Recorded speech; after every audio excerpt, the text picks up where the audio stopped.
எம்பெருமான் முருகப்பெருமானை வழிபட்டால் பல்வேறு நற்பலன்கள் கிடைக்கும்னு என்னுடைய நண்பர்கள் கிட்ட நான் அடிக்கடி சொல்லும்போது என்னை கிண்டல் கேலி செஞ்சு அதை தவிர்த்துட்டாங்க. ஆனால் இப்போது 2 நாளைக்கு முன்னாடி அவங்களே முருகனை நான் இப்படி வழிபாடு செஞ்சேன், அதனால் எனக்கு பல்வேறு நற்பலன்கள் கிடைச்சிது அப்படின்னு அவங்களே சொல்லும்போது எனக்கு அவ்வளோ சந்தோஷமாக இருந்துச்சுங்க.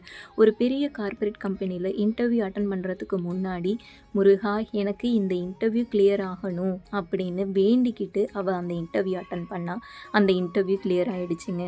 சுத்தமாக கடவுள் நம்பிக்கையே இல்லாதவளுக்கு அப்போ தாங்க கடவுள் நம்பிக்கை ஆரம்பிச்சது. அது மட்டும் இல்லை, ஒரு வீடு புதுசாக பார்க்க போகும்போது அதுக்கு எந்த ஒரு இடைஞ்சலும் வரக்கூடாது முருகா, நீ தான் எனக்கு துணையாக நிற்கணும்னு அவள் வேண்டிக்கிட்டு போனாள்.